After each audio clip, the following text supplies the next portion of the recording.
What's up, everybody? Welcome in. Good to have you. I don't know, maybe you're used to me doing the Thursday Yahoo look ahead to what's going on for the showdown, but because we have so many games and so many players to talk about, we're going to double our pleasure. Stick around for a full hour, 3 to 4 Eastern time. Great to be with you. I'm Adam Kaufman. And for the first time, not for him here on all of these channels, but us working together anyway, Eric Lindquist. What's up, man? Yeah, I was going to say we laid the foundation with some Wedding Crasher quotes, as one does. First show out. Excited to be working with you. Seen you forever over on the DK side of things. Sure. Excited to be talking Yahoo. That is what we are going to be focused on here on this spot. Of course, it's going to relate to all the slates, to all the DFS that we're playing. But thank you so much to them for their sponsorship. And as you said, Todd, the gift painting was a gift. I'm going to take it with me. Yeah, this whole show is a gift. It's a gift to all of you out there Yes. listening. At least we hope you feel that way about an hour from now. And since Eric did such a good job of outlining our presenting sponsor, Yahoo, let me give you all of the details, everything that you need to know. And hopefully you don't need to look at me in the process because it's cumbersome. I don't want you to get lost in my eyes while you listen to all these great details that you need to be aware of here. We've partnered with Yahoo Fantasy this NFL season. We are bringing you an offer that is almost too good to be true. Thanks to our partnership with Yahoo, we have an exclusive deal. It gets you 2 free months of Awesemo Plus Platinum. You heard that right. 2 free months, folks. Not 1, but 2. To qualify, now here's the deal. Here's where it might get a little sticky for you. You need to be new to Yahoo. Sign up for an account via the link in the video description below what you are watching. Deposit and play. It's really that simple. That's it. Yahoo will send us your name after you play in your first paid contest. We will reach out via email with your coupon. If you need immediate access because you want to play today, that's fine. That's great. Email support@awesemo.com. We will get it set up for you. Just to emphasize, I said it already, I'm going to say it again. This offer is for new Yahoo users only. So if you're already a Yahoo user, I do apologize. You won't be eligible for this promo. But once you've signed up, you will get $10 of free site credit that you can use to enter the contest, including, of course, Sunday's $1 million NFL Baller and our $7,500 Awesemo exclusive Everybody Wins contest, which is only $10 to enter and guarantees everyone a cash payout. So with your 2 free months of Awesemo Plus Platinum, where you can get all sorts of great information, we'll tell you about as the show moves along. You will have access to all of our tools, projections, specifically designed for Yahoo DFS to help you win big with Yahoo Fantasy. So take advantage and join today. I think I covered it all, right? Oh my God. I mean, there was a scribe there. You just, good Lord. I think the Red Sea has parted and we're ready to go. Perfect. Well, it's a good thing too, because we do have a lot to cover. We see you guys in the chat, and by all means, if you have any questions, comments, thoughts, whatever it may be, you just want to heckle, do it politely. Don't curse at us, because those we're hesitant to read those out loud. I mean, that's what Laffy does. Laffy will read all of the swears. We just, we want to give you the respectful ribbing. So shout it out, El Negro Loco, my man. I see you out there, Steven. The man of 1,000 DVDs. That is correct. Thank you very much. Maybe we'll even bring back the DVD pull. I know that was me and Josh thing, but maybe, just maybe, we can do that here this NFL season. I like it. So, all right, here we go. We're going to go position by position for the 13-game main slate on Sunday. And, of course, like I said, we'll outline all of the top plays, the most expensive plays, the value plays, everything you need to know. But do you just have any overarching thoughts coming off of Thursday, going into Sunday? Yeah, this slate could look very, very different in the next 48 hours is kind of the way that I look at it. We just had a ton. Oh, God, Locos. So we're playing each other in the Awesemo Fantasy Football League as well this week. So Loco, let's go, my dude. We're going to have some fun. But anyway, this slate could look very, very different. We got a bunch of news today in a lot of spots. Sounds like Odell Beckham's going to be good to go here. There's going to be no Jarvis Landry. It's a fascinating spot. We're going to see a ton of running back value that could emerge. Darrell Henderson's questionable. The big one, Dalvin Cook, being questionable officially, did not practice today.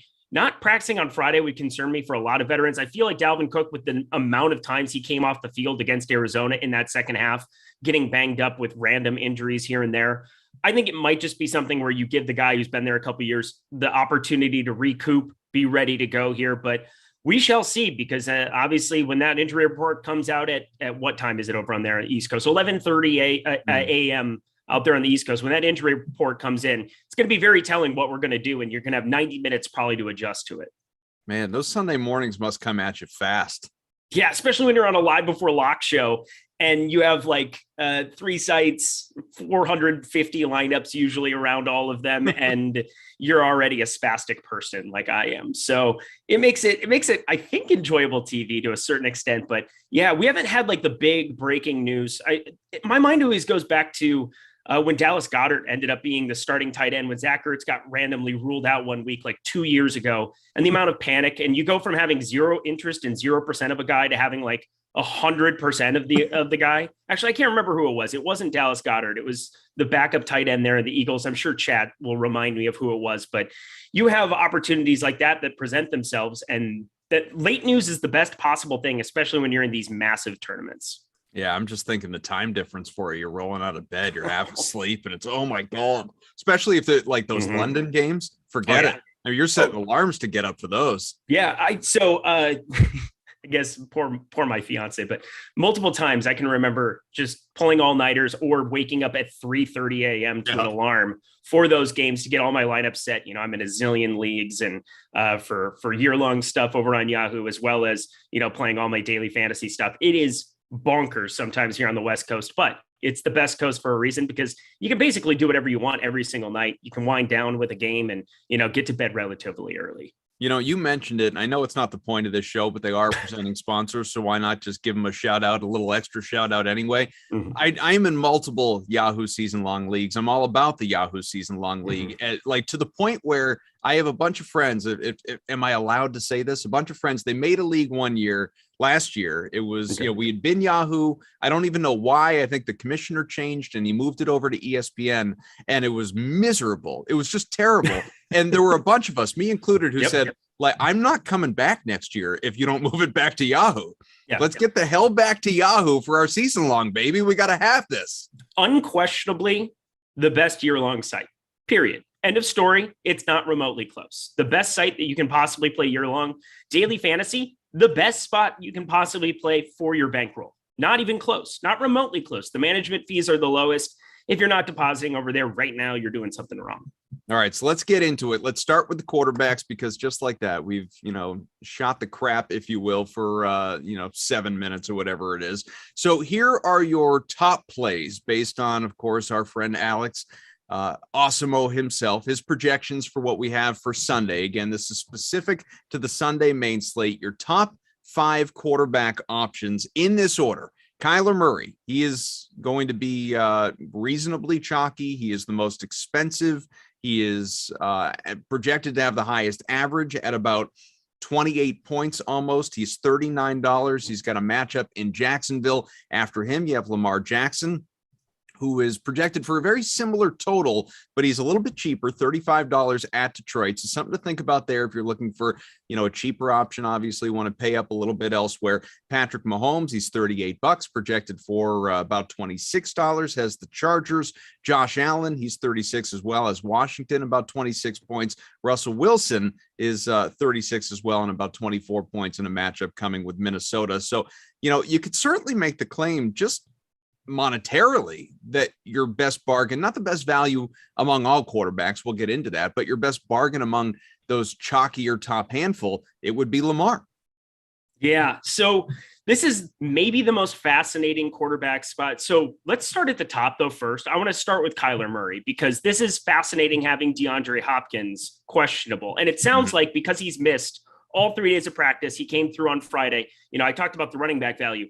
Deandre Hopkins is without question a wide receiver 1. And so far to this point in the season, Kyler Murray, QB1 in every single league. So talking about from a daily fantasy perspective, if you do not get DeAndre Hopkins out there, I will be jamming so much Kyler Murray. It's crazy, because the amount of opportunity and how cheap it is to pair him with players in this stack, it's going to be one of the easier things that you can do. He has the most unquestioned rushing floor. He will then be in a dynamic offense with a guy like Rondale Moore, who broke the slate last week, but he only played 29% of the snaps in week 1 and 46% of the snaps in week 2. If you take DeAndre Hopkins off the field and you put a guy that explosive, you know, he was their 2nd round pick, 49th overall to the Cardinals here out of Purdue, just a game-changing kind of player. He did that in college. He's going to do that in the NFL as well, even in his limited capacity.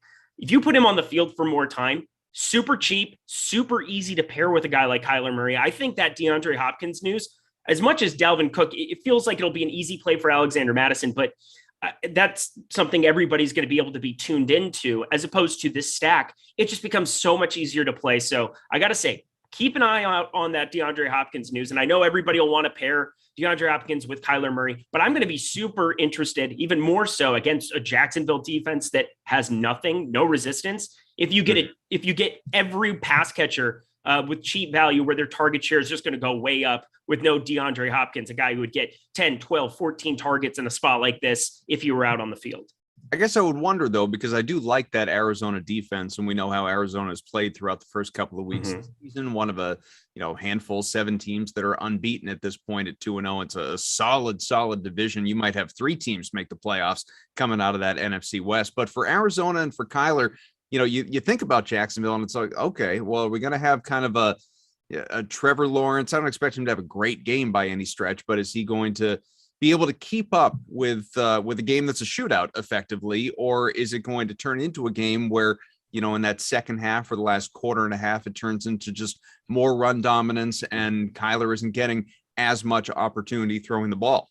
I will say, though, the nice thing, so one of the great tools we have at Awesemo is the NFL Advanced Stats. We have a game script adjusted rush percentage. And right now, Jacksonville's 7th here in the league so far, 35.42% of the time rush is their rush percentage. So they're throwing the ball almost 2/3 of the time that they're out there. They are going to be in hurry up mode. They'll have to be playing from behind more than likely in these spots. And they're airing it out a bunch. They're giving Trevor Lawrence the opportunity to at least dig his own grave in a lot of these games. It's a 7.5 point total. So, I mean, it's we can't just say that it's going to be uncompetitive, but through 2 games here now, 51 and 33 passing attempts for Trevor Lawrence, super inefficient against Denver. Denver, a much better defense, I think, than the Cardinals. Sure, the Cardinals have Chandler Jones, who's getting after the quarterback in a ridiculous way right now. They have Budda Baker, who's making difference-making plays. But on the whole, I don't believe in this Arizona defense the way that I believe in this Denver Broncos defense. So I'm kind of more of the mind that game should stay a little bit closer. But you start adding in the rushing floor that Kyler Murray has as well. 5 attempts in both games, 20 yards and 31 yards here, a scoring touchdown with his legs in both games. Man, it's so hard to get away from the top of this board in the event that his wide receiver 1, whether you want to make that Moore, whether you want to make that Kirk, however you pair him, it's going to be so easy to do if you take Hopkins off the field. So I think that he would end up becoming my highest played, my highest rostered quarterback in the event that you get Hopkins off the field, instantly. Shouldn't surprise anybody that those top handful of QBs, and no disrespect intended to my guy, Tom Brady, Patriots fan over here. Obviously, he's not in that mix among the top 5. It's not because he's been bad this year or anything, but there's a commonality among these, Murray, Jackson, Mahomes, Allen, Wilson. All of these guys can pick up a whole lot of yardage and scores on the ground. As long as guys like Lamar Jackson don't hurt themselves unnecessarily flipping into the end zone, these guys can stay out there on the field reliably, get you a whole bunch of yardage. So, I guess I would just wonder if you are more inclined to want to pay up a QB in general this week. And we'll get to value and opportunity at the other positions as well as value of QB for that matter. But you got a group here where a lot of them are just in solid spots. Yeah, there's a ton of guys in the top end. And Tom Brady, oh, surprise, surprise, number 1 QB through 2 weeks here in 2021, 44-year-old Tom Brady out there just wrecking. Number 1 QB on PFF through 2 games. That shouldn't be surprising to anybody. The guy is just efficient as he's ever been. And everybody was calling him noodle arm from years ago here. I mean, you got to be changing the tune there. In our NFL adjusted rush percentage as well, I love referring to this. For me, it's just simply looking at it. And Tampa Bay has been in some scripts where they were just, they absolutely blasted and waxed the Falcons last week. And they still just aired the ball out a bunch. 30.85%, the lowest rush percentage in the NFL. They do not trust Ronald Jones out there. That has just become a pure fact. They have Leonard Fournette out there for pass blocking, for pass catching, for all of the duties at the running back position there. So it becomes extremely easy. And now with the Antonio Brown assumed to be out this week, we have such a condensed target share. It becomes so easy to pair Tom Brady with Godwin, with Evans, with Gronk, if you want to go that direction. I mean, Gronk, probably the surprise so far of just about any position for me through 2 weeks. I don't expect him to get 2 touchdowns every game going forward, but no Antonio Brown out on the field, them being an efficient offense, moving the ball very easily all through the air. Pretty easy click to play him with those 2 core wide receivers in any capacity you want.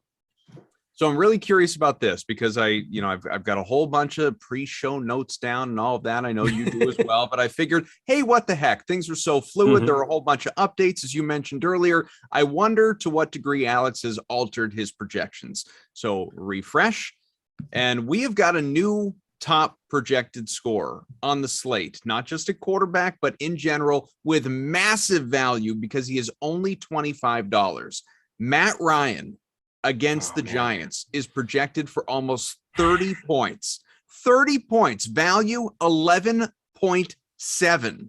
What do you think of this play? Are you drawn to this? I want to throw up because the Atlanta Falcons just frustrate me to no end. I have absolutely no idea what they're doing. They're using Cordarrelle Patterson in these ridiculous packages. He's been on the field almost a third of the time at the running back position. Mike Davis, I expected big things out of him. I thought he would be close to a bell cow in this spot. Didn't see anybody pushing touches behind him. Of course, it's the guy they bring in who's a ridiculous wide receiver who I just don't even understand what they're doing there. Matt Ryan, a lot of bad throws against Tampa Bay as well, but they were coming from behind. Maybe I'm willing to excuse some of that, but Ridley looked really, really frustrated throughout that entire game, looking back at Matt Ryan and disgust for different stuff. And, maybe this is just the regression monster kicking in for Matt Ryan. I am surprised that he would end up being the very top projected play at that position against the Giants, but it definitely makes some sense. I mean, 1% ownership here. I mean, that is a low number that we're looking at for him being rostered. $25, super cheap. This Giants team is certainly giving up a bunch of yards, more so on the ground here, but there isn't much of a ground game to be had here with Atlanta. Mike Davis, more of a pass catching back. And then, of course, you get Kyle Pitts. He's going to start ramping up some of that productivity as you go. And plus, relative to the position, it's not like he's been burning you repeatedly here. I mean, 8 targets, 6 targets, set 31 yards, 73 yards against Tampa Bay. Yeah, you want to have a little bit more, especially if you got him in year-long settings. But for DFS, I got to feel that against the Giants, who have been just giving up a bunch of productivity to the tight end position, that makes for a nice pairing. You probably need to be double stacking him here in some spots if he's going to hit for a ceiling. At least that's my feel for it, is that I would pair him with Ridley. I'd pair him with Pitts and move on with my day, or possibly a guy like Cordarrelle Patterson in like the largest of field tournaments. But Matt Ryan, $25, that is a low number for a team that should be airing the ball out quite a bit. I'll tell you what, man, I'm just looking at it, and we tell you about the Awesemo tools all the time, Awesemo Plus Platinum. Again, you want to be part of it, sign up, get the 2 free months with Yahoo if you're a new user, or just pay for it, because honestly, it's not expensive and you will earn more money in a week than the few bucks that it cost you to even try it out just to see what's up. I'm running the Fantasy Cruncher Yahoo projections using or optimal lineups and using Alex's projections, just 100 lineups for giggles. And it's not a huge sample, but 100 lineups. Talk about an Atlanta stack, man. He has got, based on this, Fantasy Cruncher comes up with, we got Matt Ryan, Calvin Ridley, Kyle Pitts, OZ the OG.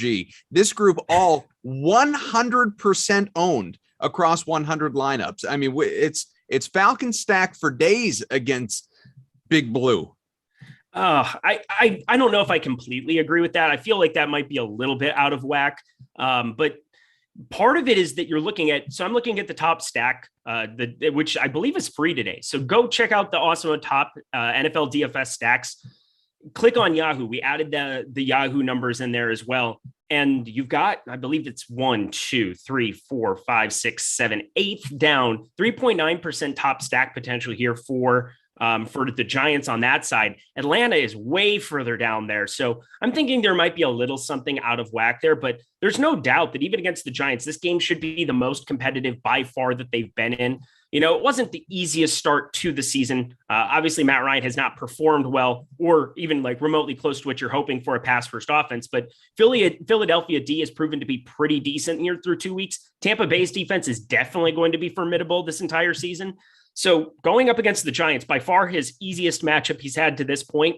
I wouldn't be surprised if I got to quite a bit of Matt Ryan at that low number, but I don't know if I'd be looking to make him like a core play of anything I'm doing this week. maybe if our projections hold true for that, I got to reconsider. Yeah, I'll be really curious to see if this changes in the next, whatever it is, 36 hours or 40 hours. Looking though, so the value, obviously Matt Ryan is at the top. I mentioned it already because, again, he's just $25. After him, Jacoby Brissette, who, as we know, is getting the start with Tua sidelined here for, well, indefinitely, multiple weeks, got the fractured ribs. Daniel Jones, other side of that matchup. If you are a believer, it'll be a shootout. Maybe that's something you want to invest in. Baker Mayfield is right there. Justin Fields getting his first career start. We've seen a little bit of him so far. Who, other than, because I know you're not enamored with Matt Ryan, who stands out to you? Daniel Jones, for sure. I love Daniel Jones. Daniel Jones is like the unquestionable, like from last season, but I guess he didn't have the upside. Jameis Winston, him and Jameis Winston love turning over the football in a ridiculous fashion. I mean, I believe it was like 30 fumbles and 22 interceptions or something ridiculous like that through his first 2 years in the NFL here. But the one thing Daniel Jones does is he provides a source of relief on the ground. Like he can absolutely get there on the ground as well. And we've seen that now through 2 weeks where kind of their best offense is him scrambling, making plays with his feet and kind of opening it up from there. I think you're going to see a very condensed target share here. Sterling Shepard, such an easy pairing to go with Daniel Jones. I don't think you need to be double stacking him in any way, shape, or form. I doubt that I probably will in any of those builds. You can take some shots on Galladay, who has been very bad here through the first 2 weeks, but part of that is just Daniel Jones making a lot of plays with his legs here, only 7.5 yards per attempt here, which is actually a little bit higher than his career number of 6.6. So there are some good things that seem to be trending for Daniel Jones. And if you go back to his rookie year, there were multiple games, and I mean multiple, where he put up 30 plus. Like he has the potential in some of these shootouts to go out there and make something happen. We saw it over and over in his rookie season, less so last year, definitely had the sophomore slumps there. I'm willing to continue to ride this because if he's healthy, if he's making plays with his legs, it's hard to find somebody else in his range with his kind of upside. What about Brissette or Fields? You know, sort of the either unproven this year in the case of obviously Brissette, or just Fields, who's more of an unknown in general. What are your expectations? Well, I'm curious what you think about Justin Fields, because I think for me, we'll get to the defense portion to kind of round out everything, but it's hard to really be super excited about what I've seen from Justin Fields. And maybe part of that is him just coming into the game, not really feeling like he was he wasn't the starter here. Had a couple plays. He had the rushing touchdown there against the Rams and that meaningless beatdown that they had. Came in relief duty. That's a lot different than starting a football game out and being able to prepare the entire week as though you are going to be the starter. So we'll see what happens here in this Cleveland game. You got to expect that the Browns are going to be playing from ahead as well in this one. I feel pretty good about investing in some Browns on the other side just because of no Landry and you get you get Beckham out there. That's going to be kind of an exciting playmaker to get back into the fray. And if he's right, you can definitely see some upside from him as well. So Justin Fields, who does create plays on the ground as well, I'd be more inclined to go to him just because of all of the unknowns. Jacoby Brissette, there's not really a whole lot of unknowns. I got to be thinking that they're going to do everything they can to limit him, but you know, he's cheap. Like there's really kind of that you can always kind of make any kind of a case for somebody all the way down there at the bottom like that. So out of anybody, I'm much more inclined to be going to Justin Fields, much more inclined to go to Daniel Jones. We have some of that rushing upside. Jacoby Brissette, yeah, he had 4 rushing attempts, only 8 yards, so 2 average there against Buffalo when he came in relief. But yeah, I'm not going to be getting there in any kind of way. Yeah, Brissette doesn't interest me at all, unless you're just going. There's that hashtag analysis. I don't want to play because unless you're just paying up at crazy, degrees across all positions, and you're just taking a flyer or quarterback, and you think, good value, it could work out. The Raiders aren't anything special. Maybe we'll get some offense in this game. Maybe it'll be back and forth. Yes, he's mobile. Yes, he can throw the ball. We've seen flashes, so sure, I'll take the gamble on him. I'd rather go with what's, sort of to the degree that this exists, more of a sure thing at the quarterback position, especially when, as we already outlined in great detail, there are so many good options available to you. Fields, I'd be a little weary of in his first start in terms of just him as an NFL prospect and what he's going to be in a league. I love him. I like him a lot. He's a guy that I was real high on in the draft. I thought Chicago did a great job in moving up to get him. Really a potential steal there. I could have made an easy justification at the time for him going second or third overall, Yeah. let alone falling all the way down to 12. I think that's a decision that the Jets could, rue the day in the years to come, going with Zach Wilson over Justin Fields. And he plays a little bit more in control. I'm not worried about him, pulling a Wilson and going out there and throwing interceptions all over the place.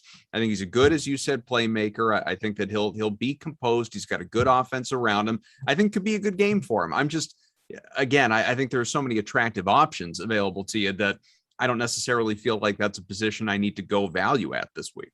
Yeah. And we have, without a doubt, we have ceilings that exist on this top end. And to think that one or two of these guys that are above the $30 threshold aren't going to just pop is pretty crazy. It's going to happen.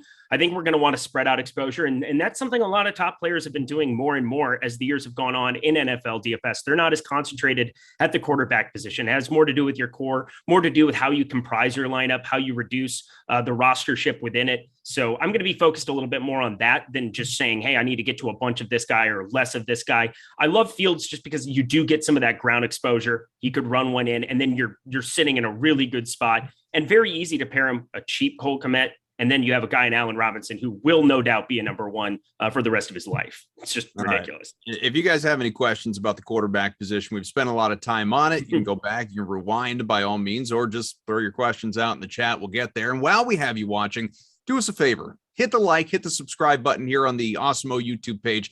Really, I implore you to smash that like button. We need more of them. I'm compensated in likes. I did not work out a good contract. So the more likes, the more money for me. Hit that like button. Let's go to the running back, my friend. And you have got some, again, interesting options right there at the top. Dalvin Cook, who is questionable. He's questionable going into this game against Seattle. He is projected as of right now for 21 points. Obviously, we'll see if that holds. He's expensive. He is $37. He's extremely chalky, at least projected to be, assuming that he is out there. After him, you pay down a little bit, 35 for Derrick Henry. He is projected for 19 points. He has Indianapolis this weekend. And then, you get a little bit more into, I'm not going to call it total flyer territory, but less guaranteed anyway, to the degree that, again, you think that Cook is a lock to do something if he's out there. But Alvin Kamara, you've got Joe Mixon, Chris Carson, all these guys in that 15 to 17 point projected range, but they're all in the 20s with the exception of Kamara, who's $31. That's your top five. Value might be more attractive. Guys like, whether it's Mike Davis or Kenyon Drake, again, depends how far down you want to go, obviously, and what you're looking at for potential upside. But what stands out to you? And I guess how big a question mark is Cook? Cook is a gigantic question mark. And again, I will say that I haven't hit the exact panic button the way that other people might have here. You're looking at Madison. He's $14. If Cook ends up sitting, you just play an eternal amount of Alexander Madison. I don't think there's any way around that. That's not going to shock anybody. And if Dalvin Cook plays, you're going to play a ton of Dalvin Cook as well. $37. It's not too prohibitive. It's not too crazy to be able to fit him into lineups. I can play him pretty easily, especially if you get no Hopkins. You can play him with Kyler Murray. You can play anybody around him.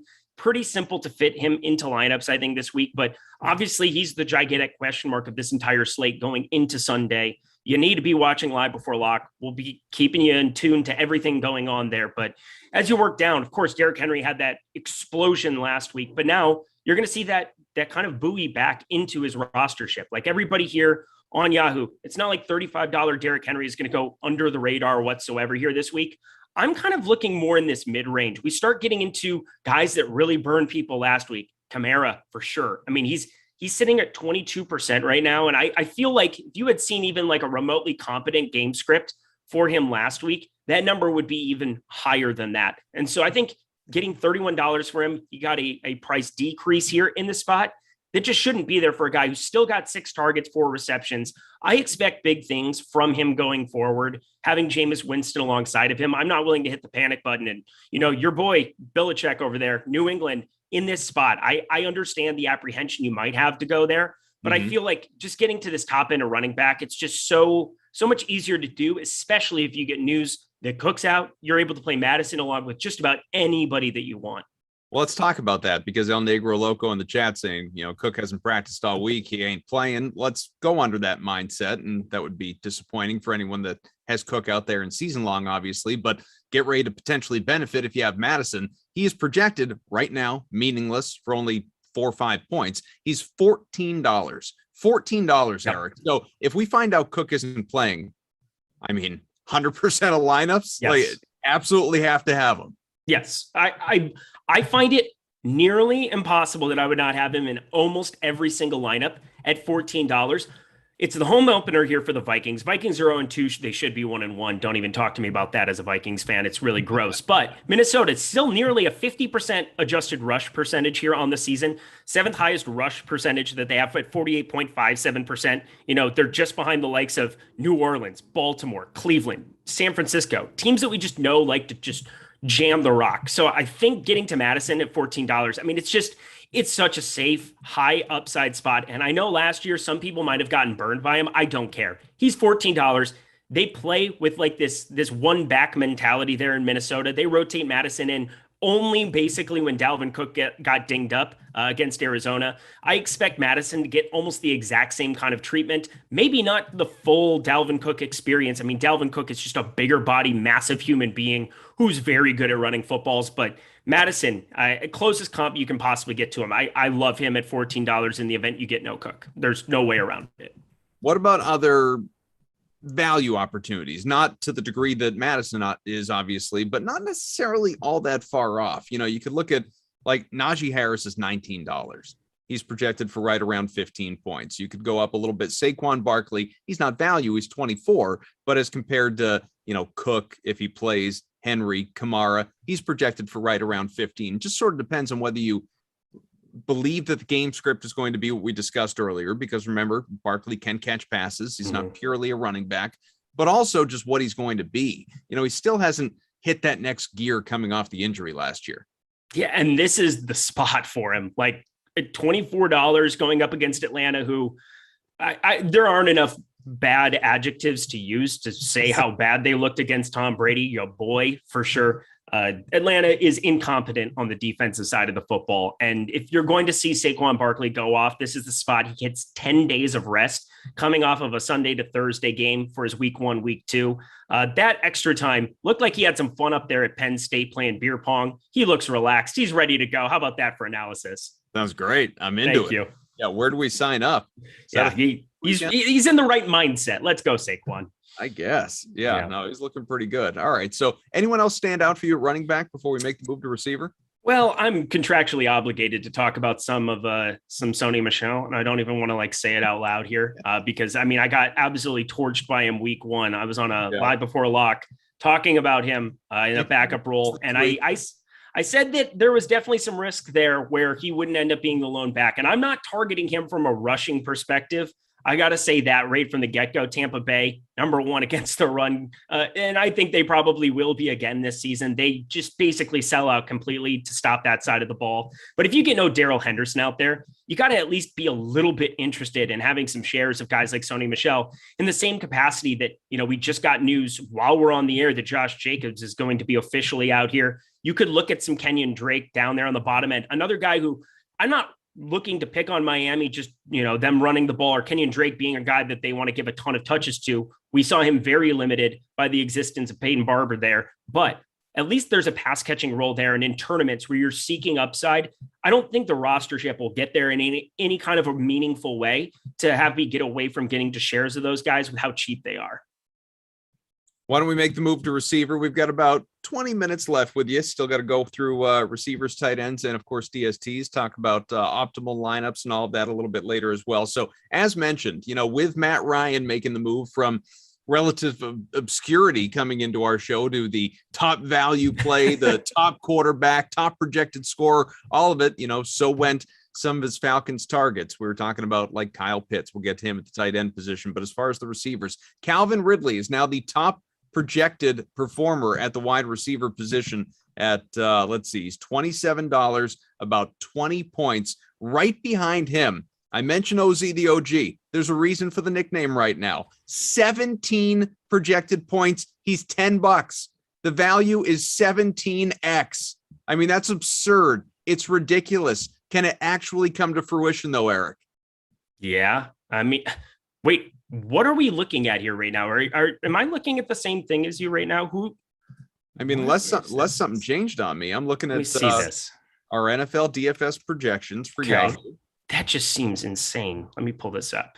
Pull it up. Tell me if I'm wrong, because if I am, I want to know. Okay.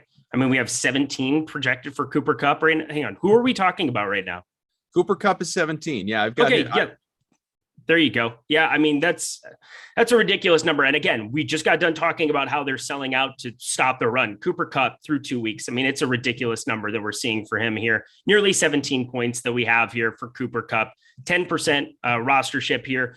At least they've inflated his number as opposed to some of these other sites that just have not. Cooper Kupp is a little bit more prohibitive to play over on Yahoo, and that makes him a more intriguing play for me there. I mean, he's shown the ability to just be a wide receiver one here, 10 targets, 11 targets in the first two, becoming a vertical threat too, which I did not expect. And sure, Matt Stafford. I mean, it's a crazy change that we have there. Let's see what you just sent me over here. Yeah, that would be lovely. I want to see if you're seeing the same thing that I am. Yeah, I'm not right now for Ridley. I wanted to jump over here to this. Yeah, I've got 14.13 for him on Yahoo. So I think it's going to be a little bit lower. Matt Ryan, I think there might be something going on a little bit tricky with that because that's just too large of a number. We have him projected for 17.15 here for Matt Ryan on, let's see. Yeah, on Cruncher as I'm looking at this. Maybe it's just uploading differently. I will double check, but I definitely think that they make an intriguing stack. I mean, the Giants can't stop anything. James Bradbury is a fantastic defender out there for sure. But in the event that you're going to get a ceiling game from Matt Ryan, you got to expect Calvin Ridley is going to be a major part of that. I don't see anybody else really kind of taking him to the top of a leaderboard. So it makes a very easy pairing for me. Like some people are maybe drawn off by that, but what an easy feeling to know that if you're going to play a share of Matt Ryan, that you just play him with this wide receiver one, which is his only path to having a ceiling game that can win you a tournament. Yeah. See, I just went back in and now I'm getting the original projections that I had before the show. Yep. So something wonky must have happened while we've been on. And then it's that is okay. It's Friday. At least it's not Sunday and this is happening. Somebody got drunk on Atlanta for about 15 minutes, inflated all the projections. Everybody finalize your rosters with Matt Ryan, with Calvin Ridley, Pitts, everybody. Get half the Mike Davis in there. Do whatever you got to do. Yeah, so what I'm looking at now is the same thing that you're seeing, which is Kupp. Obviously, Tyreek Hill behind him. We'll ignore, for the sake of main slate, Devontae Adams and Deebo Samuel because they're both in prime time. Stephon Diggs, Chris Godwin as well to round out a top four. Well, these guys are all projected in the 15 to 17 point neighborhood, but some potential for real value in Godwin. He's $22, 7x value for him. Again, about 15, 16 points. What are you thinking of Tampa since we've been talking all about Tom Brady? Well, and now you're probably going to get no Antonio Brown here. He has the COVID-19 protocols and didn't practice on Friday. So it sounds as though you're going to basically have those two in the mix with Chris Godwin. You're going to have Mike Evans, who came off of a 2-touchdown outing. It's going to be a lot of those two. And if you're playing Tom Brady as well, this just becomes an even clearer path for him as far as who you're going to pair him with. You play Gronk, you play Godwin, you play Evans, and you mix and match them in lineups. And, for Tom Brady, it's another easy pairing where you probably need to double stack purely because his ceiling games are going to all be via the air. I mean, there's never going to be an opportunity. He's one of the best goal line QB sneak guys, I will say that, but I very highly doubt going forward that you're going to get some kind of a breakout emergence for Tom Brady on the ground. So just throwing that out there. It's been 20 years. I think we have enough sample size to say that that's a foregone conclusion. Pair him, double stack him all over the place, but Godwin has to be the priority between everybody here. Out of the slot, just been a phenomenal piece here for Tampa Bay. And through 2 weeks, Mike Evans had a bunch of the touchdown receptions here, but I don't think anybody's really like beating down the door to roster him nearly as much as Godwin, purely because of the opportunity that exists for Godwin and the rapport they've shown over 2 years. So some of the top projected receivers, as I alluded to before, are actually going to be involved in prime time, whether that's Adams, Samuel, you can scroll down a little bit, Amari Cooper, CeeDee Lamb as well there for Dallas. But a guy he's just on that outside, but he enters our top 5 on the main slate, who I haven't mentioned yet, Tyler Lockett. Tyler Lockett at he's $28, projected for about 15 points, but the dude has just been outrageous. I'm almost waiting for DK Metcalf to run the same route and just get in the way, just so he can take the ball away from him and say, I got to get mine too. Can Lockett keep doing what we have seen these first couple of weeks? It's been ridiculous. I hope so, because earlier in the chat, I was going back and forth. Let me figure out exactly whom I was talking to. Whom? There we are. Correct grammar. I love the multitasking, by the way. Yeah, you're welcome here. Neil Jaworski, my guy. He was saying, I just do the opposite of what Eric says, works about 83% of the time. I will say that 17% of the time is definitely what I recommend to Tyler Lockett week 1, week 2. I was in love with him week 1. He was underneath 5%. It just smashed all over the place. It felt very, very nice. But part of that is that Metcalf has been getting all the attention here. And I will say Metcalf is going to have one of those ceiling games that we have seen in the past year. He went off against the Rams there in the playoffs, 11 targets in that spot, 2 touchdowns. We're going to see stuff like that happen from Metcalf, but what's happening is these are just big plays from Russell Wilson, and Tyler Lockett's getting open in space and just creating these massive opportunities there. If they get in some red zone opportunities, it's still been Lockett here. I mean, at $28, he's just a fantastic play against a Viking secondary that really has just been garbaggio, and there's no way around it. You compare him with Madison, you get some correlation there. Madison in a number of game scripts is going to be effective. Same thing with Tyler Lockett. I like going back to him as well. It's unfortunate we're going to see some of the ownership start coming up on some of these guys, but for the most part, I mean, $28 for him as opposed to, $33 for Tyreek Hill. I think I like the Tyler Lockett side of that still. Tyreek Hill did get shut down. They completely sold out. Baltimore sold out to take him away, doubling him just all over the field. And I expect like big games from Tyreek Hill going forward as well, but save the $5, put it to use elsewhere, because Tyler Lockett, like right now, him and DK Metcalf, easy pairings with Russell Wilson as well. And you're going to see a lot more ceiling games like this going forward, so long as he stays healthy. Some of your value options, and again, they're not necessarily as household names, but if you're a diehard football fan, you know who these guys are. Mecole Hardman, KJ Osborne, people are suddenly high on. Marquez Callaway, how about Laviska Shenault? Do these guys stand out to you, any of them this weekend? Ooh, I got a guy for you under 20. So if we're kind of talking value, you got to talk Mike Williams, who has really emerged here for the Chargers. I love referencing this, and I know Alex does it all the time, and it's something I'm trying to get in the habit of, because you just want to look for teams that are just in pass-heavy offenses, regardless of situation. And the Chargers, second in terms of passing offense, adjusted rush percentage, 31.43%. That's second lowest in the NFL. We're going to see them going forward, just throwing a lot more to Mike Williams as the X receiver here. 22 targets through 2 games, leading the Chargers in targets.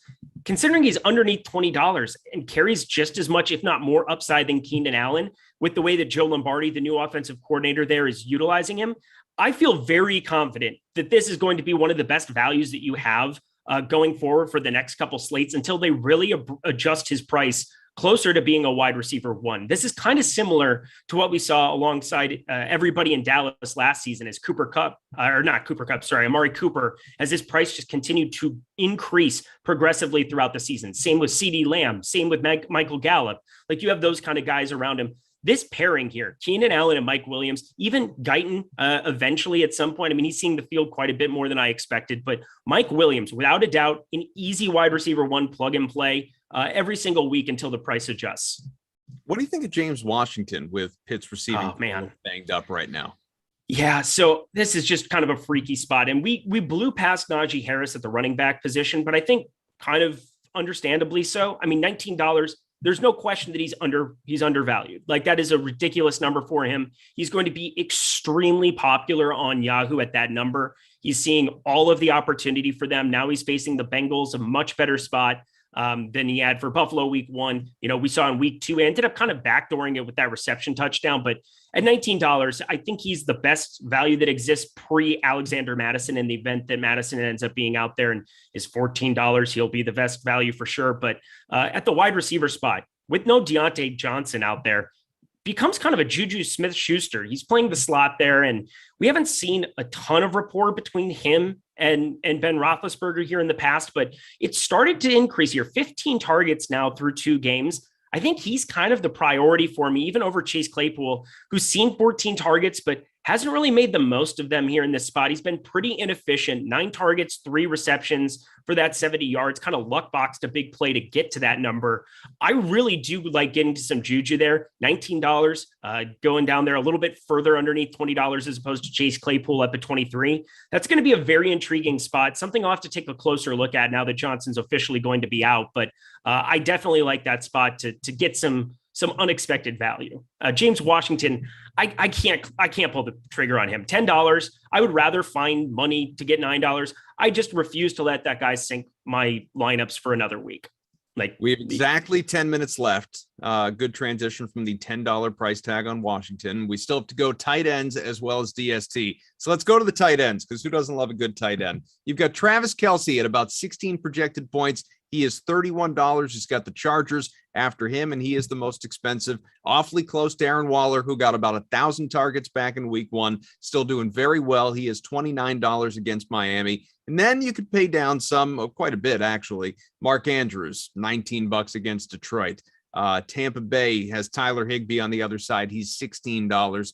That's really your core 4, because obviously you've got George Kittle in prime time. Dallas Goedert, you mentioned earlier, is in prime time. So none of these guys are necessarily the best value options. You could make a case, I guess, for Higbee. Higbee's in a good value spot. But what about the others? What about that top tier? Yeah, the top tier. So it makes sense that Travis Kelce jumps off the board here. So at all is relative to the $10 salary floor that you have. And on Yahoo, it's just such a fun, they do such an amazing job of pricing. But if you want to get your Travis Kelce exposure where it's not going to have repercussions throughout the rest of your lineup, play more on Yahoo this week. Like, Travis Kelce becomes very efficient at $31 to be able to fit into lineups. I mean, there should be more than a $2 difference between him and Darren Waller. There should be a much larger difference than, $6 between him and Rob Gronkowski. I mean, Travis Kelce, with the amount of opportunity that he is just guaranteed week in, week out in this offense, 15 targets, 3 touchdowns, the red zone opportunity that's going to exist for him year long. This Chargers defense, it's going to be a very fascinating matchup between him and Derwin James. I mean, Derwin James, a very exciting playmaker from the Chargers, and I got to expect them to be matched up on each other quite a bit in this spot, but I don't really care that much about individual matchups. Andy Reid's going to find ways to get Travis Kelce open, and, even at 29.6%, I think on Yahoo, I'm looking at having more than that number. He is by far your best play. I'm not breaking any kind of crazy news to him, but relative to other plays, he's just so much better. I will find a way to make more Travis Kelce happen on Yahoo, whereas I can't necessarily say the same thing about other sites. So just to go full circle, Wedding Crashers, I'll find you. As I find you. That's your move right there with Travis Kelce. Speaking of, Jordan says, how many of the movies beyond Where's my little friend? Watched? Oh, sorry. No, it's not as many as you'd hope. Some of those are still in the plastic wrap. If you can. What is your favorite? Hang on. Top comedy of all time? Go. Old School. That was so fast. It kind of threw me off. Talladega Nights for me, but I would look. I mean, same company, really, like same group. We're talking about the same people for all intents and purposes, and obviously Wedding Crashers. So good sense of humor there, the two of us. So what beyond Higbee, and I know we got to move quickly here, but Anthony Ferkser, Gerald Everett, guys like that, or are you just thinking I'm not even bothering with value at tight end? This is just a position I'm going to pay up for this week. Hey, I'll go down to Jared Cook for sure. $16. I'm willing to take some shots in this high total 55.5 that we're looking at for this game. Let me just kind of double check. So we have Odd Shopper. It's a beautiful place to go. This total's actually dropped half a point. Ooh, it opened at 55. It dropped a half point. Everybody freak out. I don't care. I'm going to play a ton of Jared going. I think he makes a great in terms of double stacks with Justin Herbert, playing Mike Williams or Keenan Allen, and then finding some salary savings there. $16 for a guy in Jared Cook who's been on the field a lot more. I didn't know how him and Donald Parham were going to kind of shake out. And it seems as though Jared Cook playing almost 2/3 of the snaps here, running quite a bit of routes. I mean, right now you're seeing 13 targets for him. It's hard to find that kind of opportunity below that $20 threshold. I mean, you're looking at Kyle Pitts, Mark Andrews for sure, Noah Fant, who against the Giants saw a ton of opportunity, 8 targets there. But I think the Giants kind of funnel a little bit more towards the tight end, so I don't want to go crazy with him. up against the Jets here. He is questionable as well, but I'm pretty sure he'll be good to give it a go. As you start getting down there a lot further, though, I mean, it's basically Jared Cook or nothing for me, because Travis Kelce, relative to the way that the salary structure works over on Yahoo, just becomes such an easy play to fit into lineups as well. I think Jared Cook, though, definitely is the one that I would want the most of. I think there'll be some definite red zone opportunity for him going forward as well. If I'm going underneath there, that's my guy. I don't want to get too cute with anything else. Carlos says, can we get Aton to at least stack his CDs neatly like Adam? I'll tell you, if you guys get to 50 likes, we're 20 away, get to 50, there's like 100 people watching, get to 50 likes before we sign off. I will message him and tell him to have some respect for himself and go out and buy a CD case or something like that, a shelf, whatever he needs to do. I will advocate for all of you, because like I said, I can be paid off in likes and I care. Defense. We could start a GoFundMe. We could just GoFundMe like some Etsy or some Pottery Barn for the guy. Really shouldn't take us long to fill it. Everybody donates $1. We'll be there in like 3 seconds. All right, DSTs. Broncos are at the top of the heap against the Jets because they're facing the Jets, and Zach Wilson is erratic and aggressive and has no game plan, it seems, based on what we saw at the last couple of weeks. That was harsh. That was real harsh. I mean, what can I tell you? I don't even totally put it on him. Dude faces Belichick, and now all of a sudden he's a bust after week 2. I don't nice. Well, no, I said he was a bust when they drafted him. Oh, okay. That's good. Yeah, so at least it goes back a little bit. 10 projected points for Denver. It's just a really good spot. It's a smash spot for Denver. You got Steelers, Cardinals, Bills right behind them in that order, all projected in the 8 to 10 point range. Some value in the Bills, the Titans, the Browns. Who stands out to you? So I definitely like the Browns. I think just from a tournament perspective here, going up against Justin Fields, I think that there's just enough unknowns, and we've seen him be a little erratic.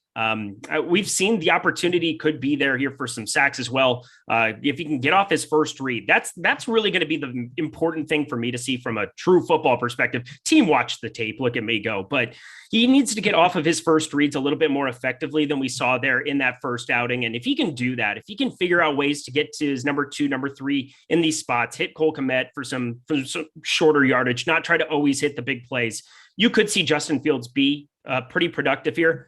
But there's enough problems that exist over there on the other side. I mean, the Browns are going to create some havoc, I think. And so I do want to be over invested in that Cleveland spot. But for the most part, I'm always scattershotting defenses. I think that's one of the easiest ways to get different. Or if you're building lineups by hand, kind of fitting in whatever fits in that spot that you can kind of make a relative good case for. There's so much erratic stuff that can happen. A scoop and score is going to completely change the complexion of the position. That's why you're not seeing anybody over 20%. And I think that that's about appropriate here. I mean, the Bills make sense at $11, why they're getting such a crazy amount of number. Like if you're going to be punting down at that bottom end, would you rather go to them or the Chargers against Kansas City? Well, you're going to go more towards the Bills up against Taylor Heineke. Have some fun, son. Well, and as we make the move to the optimal lineup, Bills, Chris Godwin, Dalvin Cook again, if he plays. Otherwise, it's just going to be Alexander Madison and things will flop all over the place. But, he will be in this category. Najee Harris as well. I'm not going to give you all the secrets from Fantasy Cruncher here because we want you guys to take advantage of the Yahoo offer. If you're not a new user, sign up for the weekly pass, the weekly Awesemo NFL pass, just $4 a week, $3.95. Why wouldn't you? Again, it's going to lead to money. You'd be foolish not to spend just that little bit of an investment so you can cash out at a larger rate. You see it all over the place. Just pay attention to the Awesemo social channels and you see our big winners cashing like crazy. These are some of the guys, the ones that I just outlined that are part of the optimal lineup, projected optimal lineup as we sit here on a Friday afternoon. Again, a lot can change between now. Like, don't watch this show right before lock on Sunday. That would be a mistake. Pay attention to what live programming we have going on our channels, both, all of our YouTube channels. Pay attention to all of them and pick which shows, which platform, obviously, that you're investing in. But if you're locked in here on Yahoo right now, these are some of the plays that stand out. What are you watching for before we get out of here, most especially in the next, like I said, day and a half? Yeah, so the next day and a half, be on the lookout for all of these running backs. I mean, Darrell Henderson questionable, especially Dalvin Cook questionable. You're going to see Baker Mayfield airing it out to Odell Beckham possibly here, which is going to be an exciting thing to watch. I don't know how fantasy relevant we're going to want to be or how invested we want to be against this Bears defense, but that'll be a fascinating thing to pay attention to. A lot of wide receiver value that's now emerged. Deontay Johnson's out. You're going to have Antonio Brown out. That makes a very condensed target share. So much stuff still to be determined, but I think we have a pretty clear picture of where we need to go in the event that these guys are out, who we want to possibly be a little bit overinvested on, who we might want to be a little bit questionable on. Sony Michelle, looking at you, my guy. But I'm very excited to kind of see how it pans out. And as you said, don't watch this right before lock. But if you're looking at the Yahoo slate on Saturday, you're going to have a good idea of what needs to happen based on the news we get in the next 24, 48 hours. We're going to get going. We want to thank our producer, Tyler, for making us, look smart. We try and pretend to sound smart. We're all just collectively doing the best that we can. But I mean, we got to go. That's the sound of room service at Eric's door. So it's time to depart. I'm going to go watch, as a tribute to my guy right here. I'm going to put on Talladega Nights, and it's going to be fun. We're going to do this again next week. I'm looking forward to it. Me too, my guy. If you ain't first, you're last. There you go. Do the do. Sweet baby Jesus. All right, I'm on you like a spider monkey. See you guys.